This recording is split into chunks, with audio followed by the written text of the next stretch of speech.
ಕುಡೀರಿ. ಅಷ್ಟು ದೂರದಿಂದ ನಡ್ಕೊಂಡ್ ಬಂದಿದ್ದೀರಾ, ಈ ಊರಿಗೆ ಬಸ್ ಬೇರೆ ಸರಿಯಾಗಿಲ್ಲ, ಸುಸ್ತಾಗಿರುತ್ತೆ. ಅಡುಗೆ ಆಗಿದೆ, ಹಾಗೆ ಊಟ ಮಾಡ್ರಪ್ಪ ಸ್ವಲ್ಪ ಸ್ವಲ್ಪ.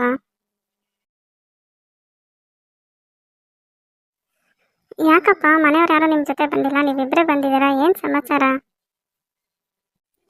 ಆಂಟಿ, ಅದು ಏನಂತ ಅಂದರೆ ನಮ್ಮ ಅಣ್ಣನಿಗೆ ನಿಮ್ಮ ಮಗಳು ಅಂದರೆ ತುಂಬ ಇಷ್ಟ ಆಗ್ಬಿಟ್ಟಿದೆ. ಅದಕ್ಕೆ ಅವ್ರನ್ನೇ ಮದುವೆ ಆಗಬೇಕು ಅಂತ ಅಂದ್ಕೊಂಡಿದ್ದಾರೆ. ಅದ್ರ ಬಗ್ಗೆನೇ ನಿಮ್ಮ ಹತ್ರ ಮಾತಾಡಬೇಕು ಅಂತ ಬಂದ್ವಿ ಆಂಟಿ. ನೋಡಪ್ಪ, ನೀವು ನೋಡ್ಕೊಂಡೋದ್ರು ಮತ್ತೆ ಏನೂ ಹೇಳಲೇ ಇಲ್ಲ, ಬರಲೂ ಇಲ್ಲ. ನಾವು ಎಷ್ಟು ದಿನ ಅಂತ ಕಾಯೋದು ಅಲ್ವಾ? ನನಗೂ ಏನೋ ಇಷ್ಟ ಇತ್ತು ಕಣಪ್ಪ, ಸಿಟಿಲಿದ್ದಾನೆ ಹುಡುಗ, ಅವನಿಗೆ ಕೊಟ್ಟು ಮದುವೆ ಮಾಡಬೇಕು ಅಂತಲೇ ನನಗೂ ಇಷ್ಟ ಇತ್ತು. ಆದರೆ ನೀವೇ ಮತ್ತೆ ಬರಲೂ ಇಲ್ಲ, ಏನು ವಿಚಾರ ತಿಳಿಸ್ಲೇ ಇಲ್ವಲ್ಲ, ಅದಕ್ಕೆ ಸುಮ್ಮನಾದ್ವಿ. ಓ, ಆಗಿದ್ರೆ ಕೋಮಲ್ ಅವ್ರ ಅಮ್ಮನಿಗೆ ನನಗೆ ಮದುವೆ ಮಾಡಬೇಕು ಅಂತ ಇಷ್ಟ ಇದೆ ಅವ್ರಿಗೂ. ನೀವು ಒಳ್ಳೆ ಜನ ಅಂತೆಲ್ಲ ನಂಗೆ ಗೊತ್ತಾಯಿತು. ನನಗೂ ತುಂಬ ಭಾಳನೇ ಇಷ್ಟ ಆಗಿತ್ತು ಕಣಪ್ಪ. ನನ್ನ ಮಗಳು ಹೆಂಗೋ ಹಳ್ಳಿಲಿ ಇದ್ದೇ ಸಾಕಾಗಿರುತ್ತೆ, ಸಿಟಿಲಿ ಚೆನ್ನಾಗಿರ್ತಾಳೆ ಅವಳು ಅಂತ ಇಷ್ಟ ಆಗಿತ್ತು ನನಗೂ ನಿಮಗೆ ಕೊಡೋದಕ್ಕೆ ಅಂತಾನೆ. ಆದರೆ ಇವಾಗ ಅದು ಸಾಧ್ಯ ಇಲ್ಲ ಕಣಪ್ಪ. ಆದರೆ ಇವಾಗ ಕಾಲ ಮಿಂಚಾಗಿದೆ ಕಣಪ್ಪ. ನಮ್ಮೂರಲ್ಲೇ ನಮ್ಮ ಯಜಮಾನ್ರು ಇದ್ದಾರಲ್ಲ, ಅವ್ರ ಗೆಳೆಯ ಒಬ್ರಿದ್ದಾರೆ, ಅವ್ರ ಮಗ ಇದ್ದಾನೆ, ಅವ್ರಿಗೆ ತಂದ್ಕೋಬೇಕು ಅಂತ ಅಂದ್ಬಿಟ್ಟು ಅವರು ಕೇಳ್ಕೊಂಬಂದಿದ್ರು ಕಣಪ್ಪ. ಅವ್ರ ಮಗನಿಗೆ ಕೊಟ್ಟು ನನ್ನ ಮಗಳನ್ನ ಮದುವೆ ಮಾಡಬೇಕು ಅಂತ ಅಂದ್ಕೊಂಡಿದ್ದೀನಿ. ಮೊದಲೇ ನೀವು ಬಂದಿದ್ರೆ ಖಂಡಿತ ನಿಮಗೆ ಕೊಡಬೇಕು ಅನ್ನೋ ಆಸೆ ನನಗೂ ಇತ್ತು. ಅಯ್ಯೋ, ಎಂಥ ಕೆಲಸ ಆಗೋಯ್ತು. ನಾನು ಇನ್ನೊಂದು ಸ್ವಲ್ಪ ದಿನ ಹಿಂದೆ ಬರಬೇಕಾಗಿತ್ತು. ಆಗ ಕೋಮಲ ನನಗೆ ಸಿಗ್ತಾ ಇದ್ದು.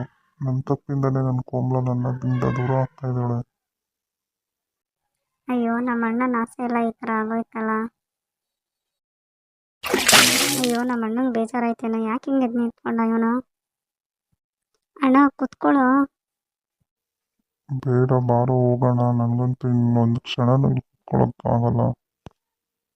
ಯಾಕಪ್ಪ, ಯಾಕೆ ಇಬ್ರು ಕುತ್ಕೊಳ್ಳಿ, ಏನಾಯ್ತು? ಇದಕ್ಕಿದ್ದಂಗೆ ಎದ್ಬಿಟ್ರಲ್ಲ. ಇಲ್ಲ ಆಂಟಿ, ನಾವಿನ್ನು ಬರ್ತೀವಿ, ನಮಗೂ ಟೈಮ್ ಆಗುತ್ತೆ. ಇನ್ನೇನು ಬಂದ ವಿಚಾರ ಮುಗೀತಲ್ಲ, ಹೇಳಿದ್ರಲ್ಲ. ನಮ್ಮದೇ ತಪ್ಪು, ನಾವೇ ಮೊದಲು ಬೇಗ ಬರಬೇಕಾಗಿತ್ತು. ಆವಾಗ ಈ ಥರ ಆಗ್ತಾ ಇರಲಿಲ್ಲ. ನಾವೇ ಲೇಟ್ ಮಾಡಿದ್ದಕ್ಕೆ ಈ ಥರ ಎಲ್ಲ ಆಯಿತು. ಏನು ಮಾಡೋಕ್ಕಾಗತ್ತಪ್ಪ, ಎಲ್ಲ ಋಣಾನು ಬಂದ ಅಲ್ವಾ? ಋಣಾನು ಬಂದ ಇದ್ದಿದ್ರೆ ನಮ್ಮ ಮಗಳು ನಿಮ್ಮ ಮನೆ ಸೊಸೆ ಆಗ್ತಾ ಇದ್ದು. ಸರಿ ಆಂಟಿ, ಆಯಿತು, ನಾವಿನ್ನು ಬರ್ತೀವಿ. ಊಟನಾದರೂ ಮಾಡ್ಕೊಂಡು ಹೋಗ್ರಪ್ಪ, ಅಷ್ಟು ದೂರದಿಂದ ಬಂದು ಹಾಗೆ ಹೋಗ್ತಿದ್ದೀರಲ್ಲ. ಇಲ್ಲ ಆಂಟಿ, ಬರ್ತೀವಿ, ಟೈಮ್ ಆಗುತ್ತೆ ನಮಗೆ.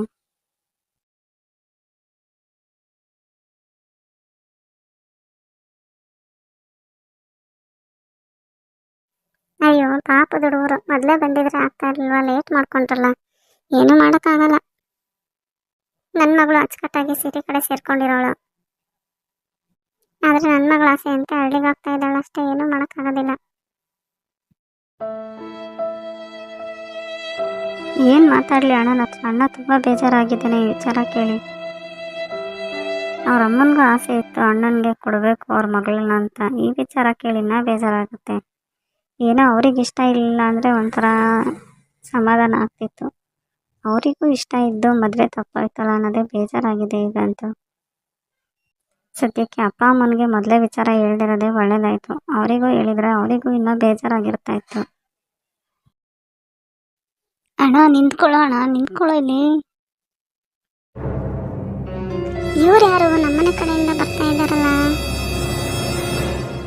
ಅಯ್ಯೋ, ಈ ಕೋಮಲ್ ಅವ್ರು ಬೇರೆ ಈಗಲೇ ಎದುರುಗಡೆ ಬರಬೇಕಾ? ಆವಾಗಲಿಂದ ಕಾಯ್ತಾ ಇದ್ವಿ, ಅವಾಗ ಬರಲಿಲ್ಲ, ಈಗ ಬಂದಿದ್ದಾರೆ. ನಮ್ಮ ಅಣ್ಣ ನೋಡಿದ್ರೆ ಇನ್ನೂ ಎಷ್ಟು ಬೇಜಾರು ಮಾಡ್ಕೊತಾನೋ ಏನೋ.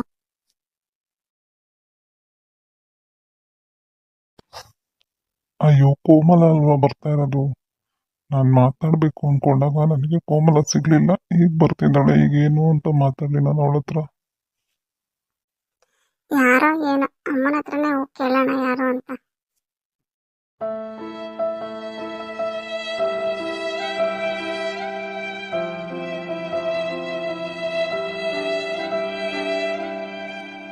ಎಲ್ಲ ನೋಡ್ದಂಗಿದೆ ಇವ್ರನ್ನ. ನಮ್ಮನೆ ಕಡೆಯಿಂದನೇ ಬೇರೆ ಬರ್ತಾ ಇದ್ರಲ್ಲ, ಯಾರಿದು? ಅಮ್ಮ, ಅಮ್ಮ, ಯಾಕೆ ನಮ್ಮ ಅಮ್ಮ ಎಷ್ಟು ಕರೆದ್ರೆ ಈ ಥರ ಕೂತ್ಕೊಂಡಿದ್ದಾರಲ್ಲ, ಏನಾಯ್ತು? ಅಮ್ಮ, ಯಾಕಮ್ಮ ಈ ಥರ ಕೂತ್ಕೊಂಡಿದ್ಯಾ? ಏನಾಯ್ತಮ್ಮ? ನಾನು ಎಷ್ಟು ಕರೆದ್ರೆ ನೀನು ಮಾತಾಡ್ತಾನೆ ಇಲ್ವಲ್ಲ. ಕೋಮಲ ಮಗಳೇ ಎಲ್ಲೋಗಿದ್ದಮ್ಮ? ಹೊಟ್ಟೆ ಹಸು ಅಂತ ಇದೆ. ನಾನು ಅಡುಗೆ ಮಾಡ್ಬಿಟ್ಟು ನಿನ್ನೆಲ್ಲ ಹುಡುಕ್ತೆ, ಬರಲೇ ಇಲ್ವಲ್ಲ. ಎಲ್ಲೋಗಿದ್ದೆ ನೀನು? ಇಲ್ಲೇ ಹೋಗಿದ್ದೆ ಅಮ್ಮ, ನಾನು ತ್ರಿವೇಣಿ ಅಕ್ಕನ ಜೊತೆ ಮಾತಾಡ್ಕೊಂಡು ಬರೋಕ್ಕೆ ಅಂತ ಹೋಗಿದ್ದೆ. ಆಚೆ ಹೋದೆ, ತ್ರಿವೇಣಿ ಅಕ್ಕ ಕಾಣಿಸಿದ್ಲು, ಅವಳ ಜೊತೆ ಮಾತಾಡ್ತಾ ಇದ್ದೆ ಕಣಮ್ಮ. ಯಾರಮ್ಮ? ಯಾರದು? ನಮ್ಮನೆ ಕಡೆಯಿಂದನೇ ಹೋಗ್ತಾ ಇದ್ರಲ್ಲ. ಮತ್ತೆ ನೀನ್ ಯಾಕಮ್ಮ ಈ ಥರ ಬೇಜಾರು ಮಾಡ್ಕೊಂಡು ಕೂತ್ಕೊಂಡಿದ್ಯಾ? ನಿನ್ನ ಸಿಟಿಯಿಂದ ಒಂದು ಹುಡುಗ ನೋಡೋಕೆ ಬಂದಿರ್ಲಿಲ್ವಾ? ಆ ಹುಡುಗ ಮತ್ತೆ ಅವ್ರ ತಮ್ಮ ಬಂದಿದ್ದು ಕಣಮ್ಮ. ನೀನ್ ಸಿಗ್ಲಿಲ್ವಾ? ಅವರು ಈಗ ತಾನೇ ಹೋದ್ರು. ನೋಡಿದೆ ಅಮ್ಮ, ಎದುರುಗಡೆ ಸಿಕ್ಕಿದ್ರು. ಆದ್ರೆ ನಾನೇನ್ ಮಾತಾಡ್ಸ್ತಿಲ್ಲ, ಯಾರೋ ಏನೋ ಅಂತ ನಂಗೆ ಗೊತ್ತಿಲ್ಲ ಅಂತ ಸುಮ್ಮನಾದೆ. ಇವಾಗ ಯಾಕಮ್ಮ ಬಂದಿದ್ರು ನಮ್ಮನೆ ಕಡೆ ಅವರು? ಏನಿಲ್ಲ ಕಣಮ್ಮ, ಈ ಕಡೆನೆ ಹೋಗ್ತಾ ಇದ್ರಂತೆ, ಹಾಗೆ ಬಂದಿದ್ರು ಅಷ್ಟೇನೆ. ಅವ್ರ ತಮ್ಮನಿಗೆ ಹುಡುಗಿ ನೋಡ್ತಾ ಇದ್ರಂತೆ. ಈ ಊರಲ್ಲೇ ಯಾವುದೋ ಒಂದು ಹುಡುಗಿ ನೋಡಿದಾರಂತೆ, ಅದಕ್ಕೆ ಬಂದಿದ್ರಂತೆ ಅಷ್ಟೇನೆ. ಸರಿ ಬಿಡಮ್ಮ, ಆಯ್ತು. ನಂಗೆ ತುಂಬಾ ಹೊಟ್ಟೆ ಹಸ್ವಾಗ್ತಾ ಇದೆ, ಬರಮ್ಮ ಊಟ ಮಾಡೋಣ. ಅಯ್ಯೋ, ಎಷ್ಟು ಚೆನ್ನಾಗಿರ್ತಿತ್ತು ನನ್ನ ಮಗಳನ್ನ ಹುಡುಗನ್ ಕೊಟ್ಟು ಮದುವೆ ಮಾಡಿದ್ರೆ. ಈಗಲೂ ಕಾಲ ಮಿಂಚಿರ್ಲಿಲ್ಲ, ಹುಡುಗನ್ಗೆ ಕೊಟ್ಟು ಮದುವೆ ಮಾಡ್ಬೋದಾಗಿತ್ತು. ಆದ್ರೆ ಸಿದ್ದಣ್ಣನಿಗೂ ಹೇಳ್ಬಿಟ್ಟಿದ್ದೀನಿ, ಏನ್ ಮಾಡೋಕ್ಕಾಗಲ್ಲ ಇವಾಗ. ನನ್ನ ಮಗಳು ಹಣೆ ಬರದಲ್ಲಿ ಹೇಗಿರುತ್ತೋ ಹಾಗಾಗುತ್ತೆ ಅಷ್ಟೇನೆ. ಅಮ್ಮ ಬಾರಮ್ಮ, ಏನ್ ಕೂತ್ಕೊಂಡು ಯೋಚನೆ ಮಾಡ್ತಾ ಇದ್ದೀಯ ಅಲ್ಲೇನೆ?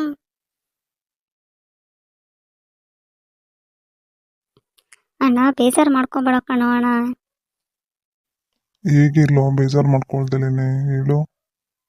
ಕೈಗೆ ಬಂದಿತ್ತು ಬಾಯಿಗೆ ಬಂದಿಲ್ಲ ಅನ್ನಂಗೆ ಆಗ್ತಾ ಇದೆ. ಅವ್ರ ಅಮ್ಮನಿಗೂ ಸಹ ಇಷ್ಟ ಇತ್ತು ನನಗೆ ಕೊಡಬೇಕು ಅಂತ. ನಾವು ಇನ್ನೊಂದು ಸ್ವಲ್ಪ ದಿನ ಮುಂಚೆನೆ ಬಂದು ಅವ್ರ ಹತ್ರ ಮಾತಾಡಬೇಕಾಗಿತ್ತು. ಅವಾಗ ಕೋಮಲ ನನ್ನೋಳಾಗಿರ್ತಾ ಇದ್ಲು. ಈಗ ನೋಡು, ಬೇರೆ ಯಾರಿಗೋ ಮದುವೆ ಮಾಡ್ಕೊಡ್ತಾ ಇದ್ದಾರೆ ಅವಳನ್ನ. ಇದನ್ನೆಲ್ಲ ನೆನಪಿಸ್ಕೊಂಡ್ರೆ ನಂಗಂತೂ ಜೀವನನೇ ಬೇಡ ಅನ್ನಿಸ್ತಾ ಇದೆ, ಅಷ್ಟು ಬೇಜಾರಾಗ್ತಾ ಇದೆ. ನೋಡೋಣ, ನಮ್ಮ ಪ್ರಯತ್ನ ನಾವು ಪಟ್ಟಿದ್ದೀವಿ. ದೇವ್ರ ಇಚ್ಛೆ ಏನಿದೆಯೋ ಅದಾಗುತ್ತೆ. ಅದಕ್ಕೆಲ್ಲ ನೀನು ತಲೆ ಕೆಡಿಸ್ಕೊಂಡು ಈ ಥರ ಎಲ್ಲ ಮಾತನ್ನ ಆಡ್ಬೇಡ ನೀನು. ಅಪ್ಪ ಅಮ್ಮ ನಿನ್ನ ಮೇಲೆ ತುಂಬ ಆಸೆ ಇಟ್ಕೊಂಡಿದ್ದಾರೆ, ಅವ್ರ ಬಗ್ಗೆನೂ ಸ್ವಲ್ಪ ಯೋಚನೆ ಮಾಡು ನೀನು. ಇಲ್ಲಿಗೆ ನಿನ್ನ ಜೀವನ ಮುಗ್ದೋಗಿರ್ಲಿಲ್ಲ, ಆಯಿತಾ? ನಾವು ಒಂದು ಪ್ರಯತ್ನನ ಪಟ್ವಿ, ಇದರಿಂದ ಗೊತ್ತಾಗಿದೆ ಅಷ್ಟೇ. ಇವಾಗ ಏನೂ ಮಾಡೋಕ್ಕಾಗೋದಿಲ್ಲ, ಹೋಗ್ಲಿ ಬಿಡು. ಅಪ್ಪನಿಗೆ ಇಷ್ಟ ಆಗಿರೋಂಥ ಅವಳ ಗೆಳೆಯನ ಮಗಳನ್ನಾದರೂ ಮದುವೆ ಆಗೋ, ಅವರಾದರೂ ಖುಷಿಯಾಗಿರ್ತಾರೆ. ನಿನ್ನ ಖುಷಿ ಅಂತೂ ನೆರವೇರಲಿಲ್ಲ, ಅಪ್ಪ ಅಮ್ಮನ ಖುಷಿನಾದರೂ ನೆರವೇರಲಿ ಅಣ್ಣ. ಇದನ್ನೆಲ್ಲ ಬಿಟ್ಟಾಕಿ ಖುಷಿಯಿಂದ ಇರೋದನ್ನ ಕಲಿ ನೀನು.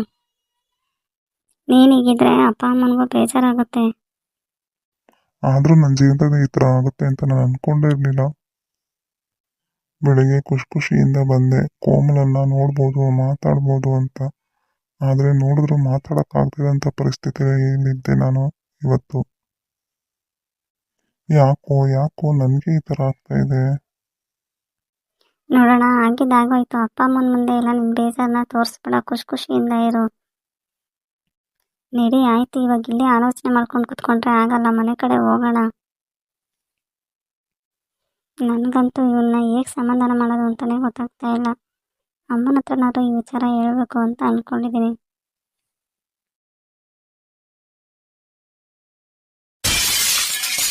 ಅಯ್ಯೋ ಅಣ್ಣ, ಏನಾಗಿದೆ ನಿನಗೆ?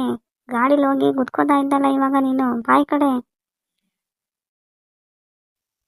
ಅಯ್ಯೋ ಯಾಕೋ ಕಾಪಾಡ್ತೀಯ ತಮ್ಮ, ಬಿಡೋ, ಸತ್ತರೆ ಸಾಯ್ತೀನಿ ನಾನು.